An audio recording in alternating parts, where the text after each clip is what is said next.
아이가 역사를 좋아하면 좋겠지만 어디 엄마 마음대로 되나요? 그런데 어느 날 보니 아이가 역사에 스며들어 있었는데요. 저희 아이도 아직 과정 중에 있지만 스며들게 도와준 컨텐츠와 책, 공간들 공유해 볼게요. 처음이 언제였을까 생각을 해보면 수많은 아이들이 좋아하는 그리스 로마 신화가 그 시작이었던 것 같습니다. 아이가 신의 이름을 줄줄 외울 때쯤 국립중앙박물관에서 도슨트 수업을 들으며 재미에 불을 지폈죠. 그런데 그리스 로마 신화와 한국사는 비슷해 보이지만 또 조금 다르잖아요. 한국사도 잘 알면 좋겠다 생각할 때쯤 부산으로 여름휴가를 떠나면서 고속도로에서 본 동영상이 있었는데요. 그게 바로 지니스쿨 한국사입니다. 그게 역사 관심의 시작이었어요. 나중에 알게 된 사실인데 지니스쿨은 사이트가 따로 있고 유튜브에는 지니스쿨의 일부 영상만 공개가 되어 있던 거더라고요. 일부만 공개되니 저희 아이는 오히려 뒷이야기를 궁금해했고요. 저희 가족은 중고서점에 가서 역사 만화책을 사줬습니다. 왜 중고서점으로 갔을까요? 계속 관심을 가질 거란 신뢰가 그때는 없었거든요. 일단 그렇게 책을 사주고 서울에 돌아와 지니스쿨 사이트에서 정액권을 끊어줬습니다. 그때 샀던 책은요. 아이가 역사에 막 관심을 두기 시작할 때 신랑이 중고서점 구석에서 이 책을 찾아왔어요. 미래엔에서 나온 보물찾기라는 책인데요. 나중에 알고 보니 한국사 능력 검정시험을 대비할 때 많이 보는 책이고 한국사뿐만 아니라 세계사, 세계도시, 세계탐험 4가지 시리즈로 나오는 아주 유명한 책이더라고요. 저희는 고구려 1권, 백제 1권, 신라 1권 한 권씩만 사줬고 저는 유튜브 공부왕 찐천재에서 만든 역사 만화라는 책도 사주었습니다. 당연히 하루 만에 다 읽고 2권들을 요청했고요. 그때부터 저는 당근을 뒤지기 시작했어요. 좋은 책이라면 분명 선배맘들이 내놓으셨을 거거든요. 처음에는 삼국시대만 보여주고 사줬어요. 아직 급할 건 없으니 삼국시대라도 제대로 알길 원했죠. 지금은 거의 전 시리즈 대부분의 책을 가지고 있습니다. 보물찾기 외에도 같은 시대의 여러 출판사의 책을 당근에서 사줬는데요. 역사라 같은 내용이긴 할 테지만 작가가 달라지면서 표현이나 디테일이 달라질 수 있잖아요.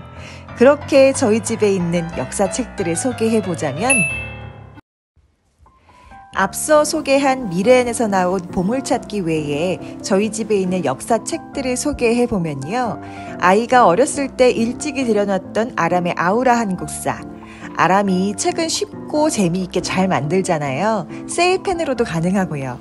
어느새 내용이 좀 쉬워졌지만 그래도 잘 보고 있습니다. 최근에 내돈내산으로 산 재미만만 한국사.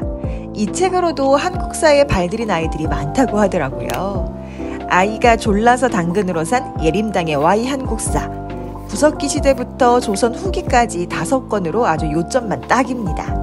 그리고 대박사건, 당근으로 나눔받은 통큰세상 역사똑똑인데요. 조선 왕조, 삼국유사, 삼국사기 근현대사까지 아주 알찹니다. 이렇게 같은 시대 사건과 인물 이야기를 다른 책으로 바꿔보면서 재미있게 잘 배우고 있습니다. 이렇게 본 책을 또 보고 또 봤을 때 여기를 가는데요.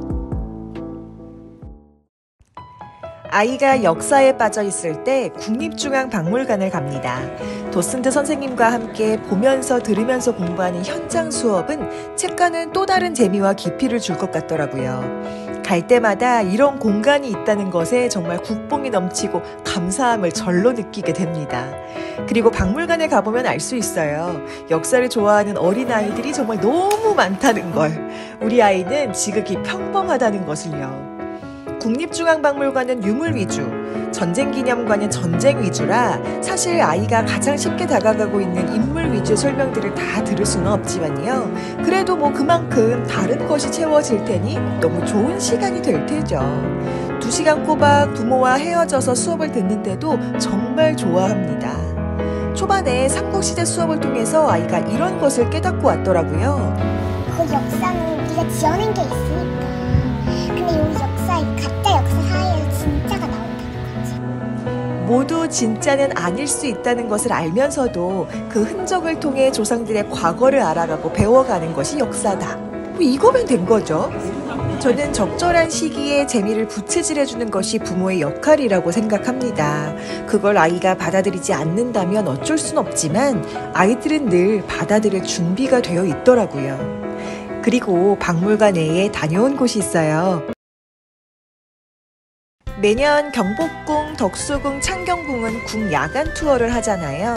사실 결혼하고부터 신랑은 야간 궁 투어를 매년 가고 싶어 했는데 역사에 크게 관심이 없고 어둠을 싫어하는 저는 매년 귀등으로 흘렸거든요.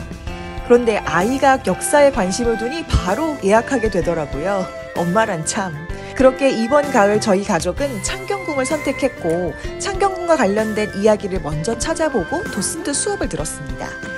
스토리를 조금이라도 알고 가면 더 재밌겠더라고요.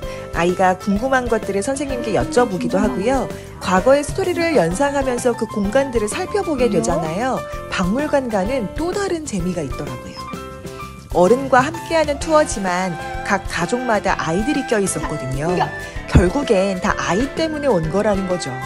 재밌더라고요. 날 풀리면 아이와 함께 꼭 궁투어 해보세요. 고학년에 시작해도 되지만 가달아서 시작하면 우리 알잖아요. 그냥 냅다리 외우다가 포기하게 되는 거.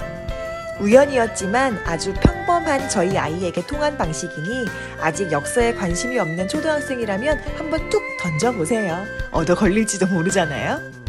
저희 집도 아직 진행 중입니다. 같이 파이팅이에요.